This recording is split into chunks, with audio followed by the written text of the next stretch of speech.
El desarrollo del ser humano.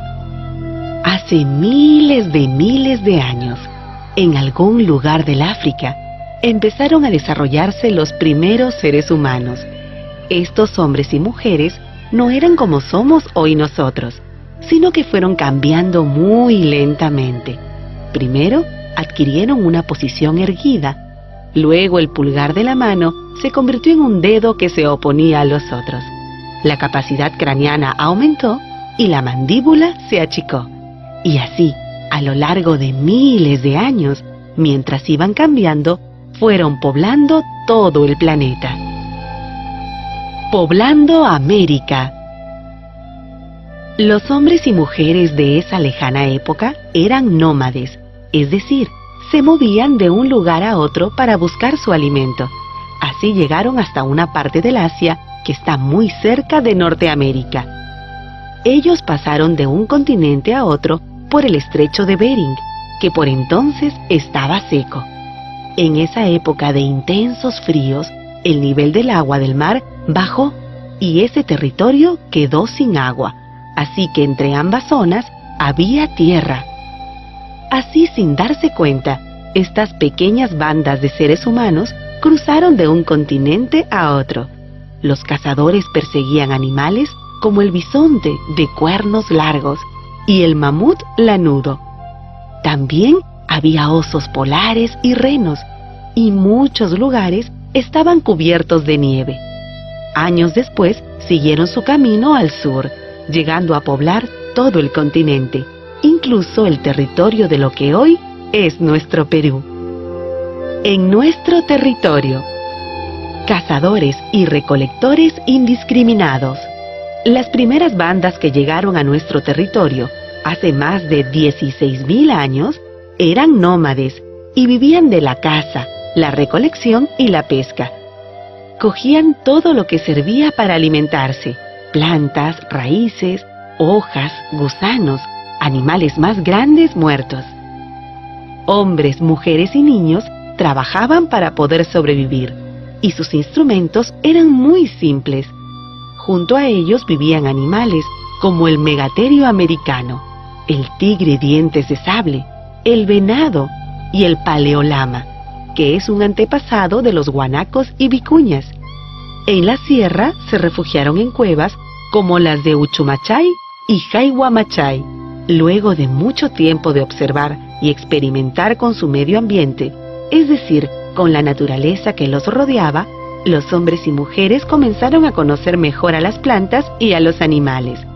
Se dieron cuenta de que debían escoger las plantas para así dejar que vuelvan a crecer la siguiente temporada. Aprendieron además que si cazaban a todas las hembras, la especie no podría reproducirse. Inventaron entonces una forma de cazar en equipo. Rodeaban a los guanacos y vicuñas y luego dejaban salir a algunas hembras y a los pequeños. Esto se conoce con el nombre de chaco y se practica hasta hoy.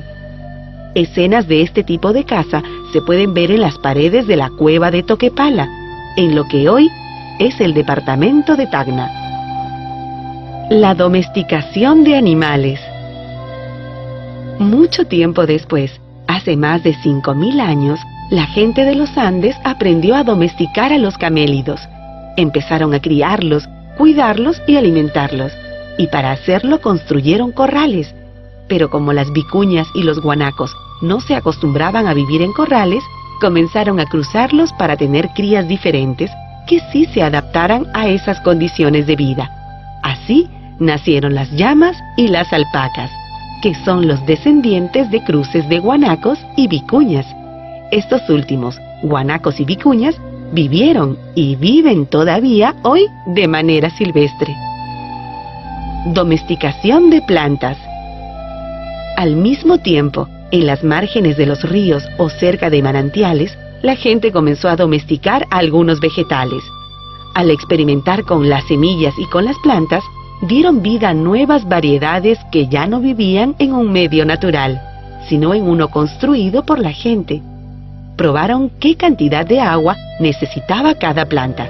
Escogieron las mejores tierras para cultivarlas. Aprendieron a sembrarlas. El frijol y el payar fueron algunas de las primeras semillas domesticadas en nuestro territorio. Y fue la gente que vivía en la cueva de Guitarrero, Ancash, una de las primeras en domesticarlas. La pesca. La gente que vivía en el litoral aprendió a utilizar los importantes recursos que ofrece nuestro mar. Al comienzo, ellos recolectaban mariscos en la costa y agarraban peces con las manos. Luego, los paijanenses, que vivían en la zona de Lambayeque, fabricaron unas puntas con las cuales cazaban a los peces. Unos siglos más tarde, los costeños fabricaron anzuelos con las espinas de los cactus y con conchas. Y mucho tiempo después, cuando ya se había inventado el tejido, empezaron a fabricar redes. Con estas redes, la pesca muchísimo. Manejando la tierra, el agua y el clima. A pesar de que la gente había domesticado muchas plantas, todavía no podía producir la cantidad de alimentos que necesitaban. Para mejorar las tierras donde cultivaban, secaron pantanos, sacaron malezas y piedras y aplanaron y removieron las tierras. En algunos lugares construyeron en las laderas de los cerros sencillas terrazas de cultivo, con el fin de aprovechar mejor el agua. Empezaron a construir acequias muy simples. Para saber cuándo iba a llover, cuándo los ríos traerían más o menos agua, cuándo debían empezar a sembrar y luego cuándo cosechar, comenzaron a elaborar calendarios que les permitirían observar con más cuidado la naturaleza. Algunos se volvieron expertos astrónomos. Rica herencia en plantas domesticadas. Nuestro territorio se caracteriza por tener diferentes ambientes. Por eso la gente de las distintas regiones pudo domesticar alrededor de 180 tipos diferentes de plantas.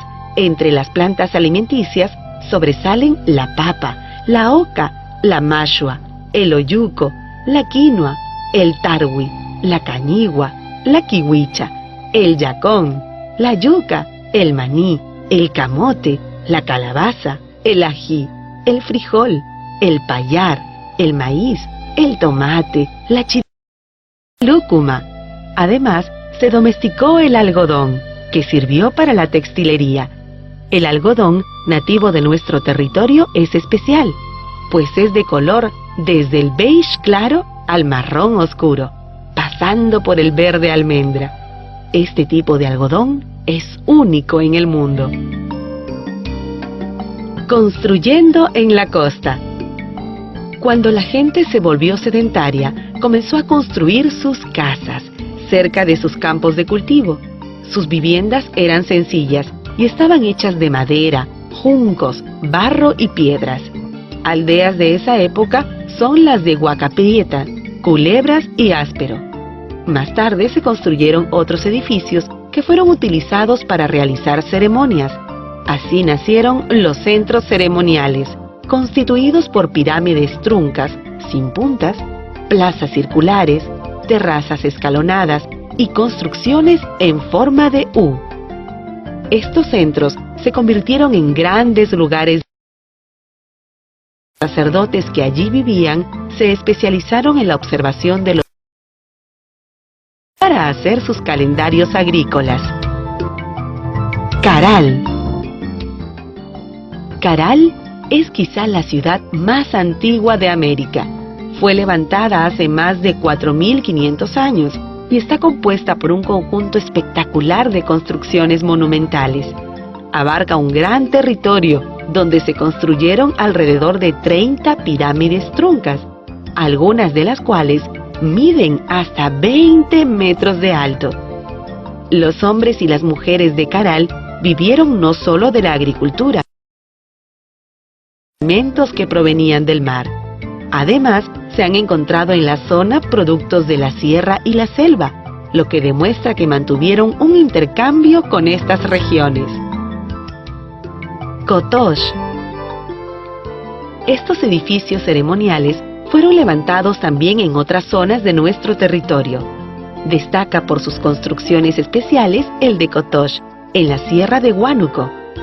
Allí En una de las paredes de uno de los templos se han encontrado las primeras esculturas, 2 manos cruzadas.